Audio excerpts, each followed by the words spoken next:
Heute zeige ich euch, wie ich eine Feder punziere und einfärbe. Als erstes müssen wir das Motiv zeichnen. Das könnt ihr wie hier erstmal auf einem Blatt Papier machen oder direkt auf dem Leder, dann mit einem Bleistift in der Stärke 8B.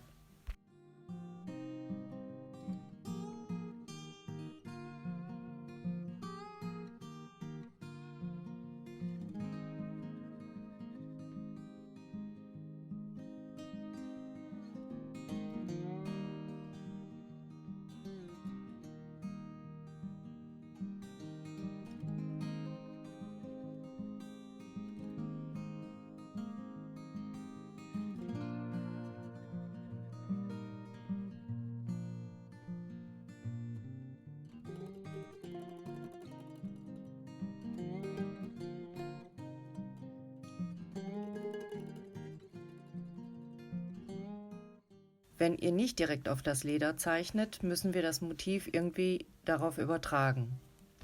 Wir pausen also die Feder durch auf einen sogenannten Tracing-Film, den man mehrfach verwenden kann. Man kann aber auch Transparentpapier nehmen, aber dann mit Minimum 120 Gramm pro Quadratmeter, sonst wellt es sich zu sehr auf, wenn wir es gleich auf das angefeuchtete Leder legen. Übrigens kann man nur pflanzlich gegerbtes Leder punzieren, welches noch keinen Finish hat. Wir feuchten das Leder an mit Wasser und einem Schwamm oder einer Sprühflasche, warten ein paar Minuten, bis die Feuchtigkeit etwas in das Leder eingezogen ist und legen unser Pauspapier auf das Leder. Mittels eines speziellen Modelliertools wird das Motiv nun übertragen. Man muss auch nicht viel Druck ausüben dabei. Dann werden die Linien mit einem sogenannten Swivel Knife in das Leder eingeschnitten. Zum Swivel Knife Gebrauch, Schärfen, Polieren, welche Klinge für welche Anwendung sinnvoll ist, wird es noch ein extra Video geben.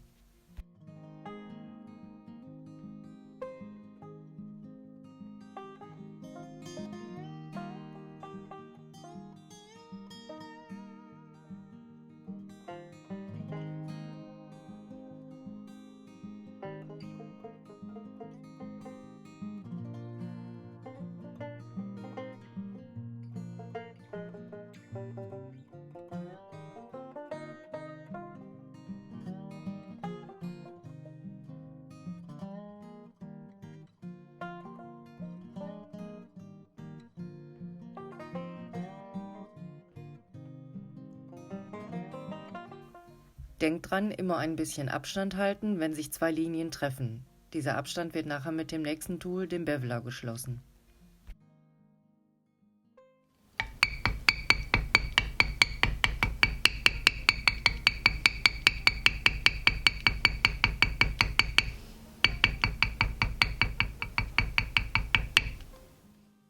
Falls das Leder zwischendurch zu trocken wird, eventuell nochmal nachfeuchten.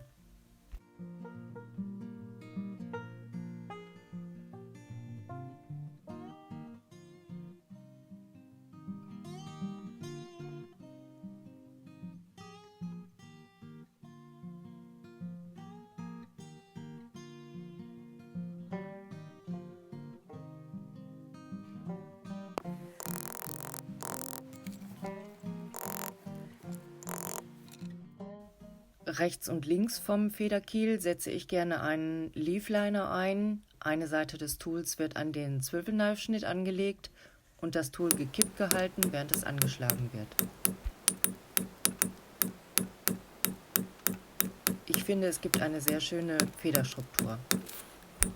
Dann kann man natürlich noch Dekoschnitte wiederum mit dem Swivel Knife machen, wie es einem gefällt.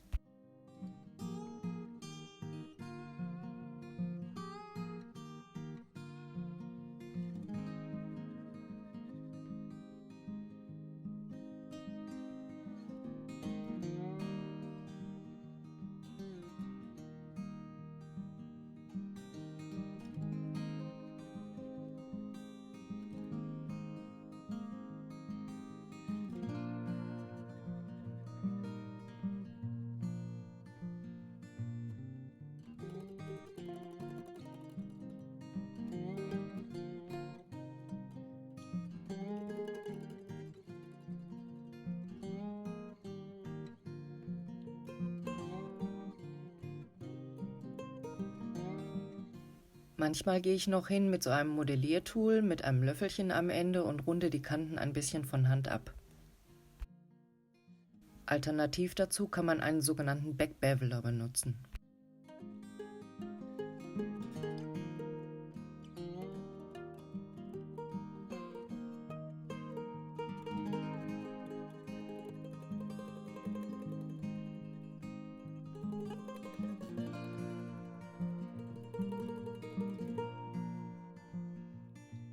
Nachdem das Leder getrocknet ist, kann ich es nach Belieben einfärben. Ich möchte hier die Feder in Weiß und Türkis verzieren und nehme dafür die Acrylfarbe von Angelus. Diese lässt sich mit Wasser verdünnen, von daher kann ich auswählen, ob ich das Leder durchscheinen lassen möchte oder ob ich die Farbe deckend aufbringen will.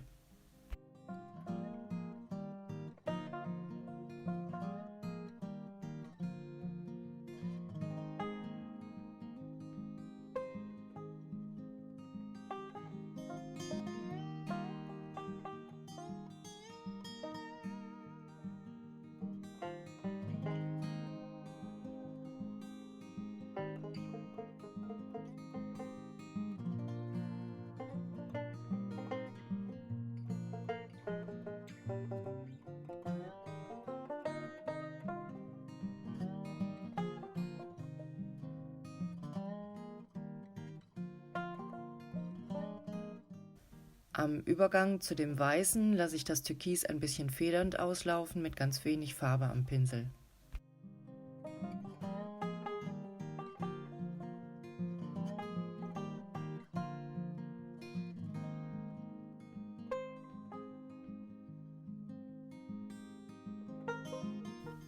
Jetzt noch ein paar Pünktchen hier und da, alles Geschmackssache. Hier einfach mal 3 Varianten. Die Farbe muss ich wieder gut trocknen lassen, dann wird das Leder geölt. Ich nehme hier Neatsfood Oil, man kann aber auch Olivenöl nehmen.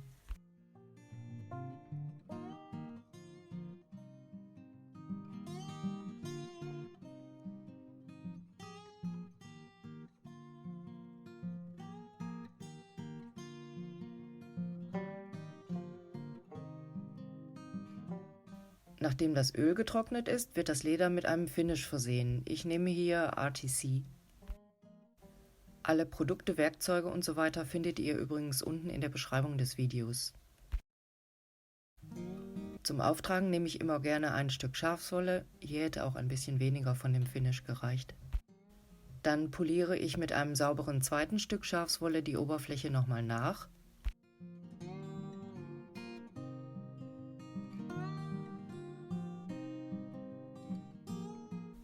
Nachdem das Finish getrocknet ist, gehe ich mit Antikpaste über das Leder, hier in 2 verschiedenen Farbtönen.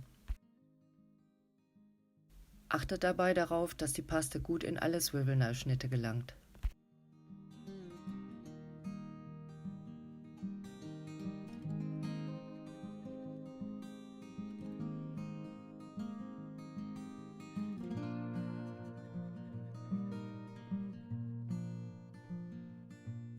Dann gehe ich mit einem Stück Küchenpapier und flacher Hand über das Leder, um die überschüssige Paste wieder runterzuwischen.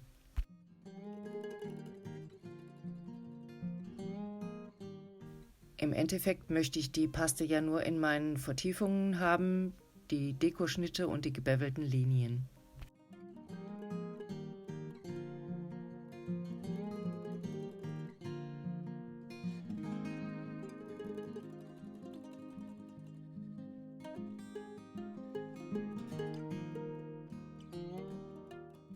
Jetzt muss ich wieder warten, bis alles getrocknet ist, was immer von Raumtemperatur und Luftfeuchtigkeit abhängt. Und gehe in einem letzten Schritt nochmal mit dem Finish über das Leder, um die Farbe zu versiegeln. Dabei löst sich immer noch ein kleines bisschen von der Antikpaste. Nochmal drüber polieren mit dem Küchenpapier oder einem sauberen Stück Schafswolle und fertig ist unsere Feder. Ich hoffe, das Video hat euch wieder Spaß gemacht und wir sehen uns bald wieder.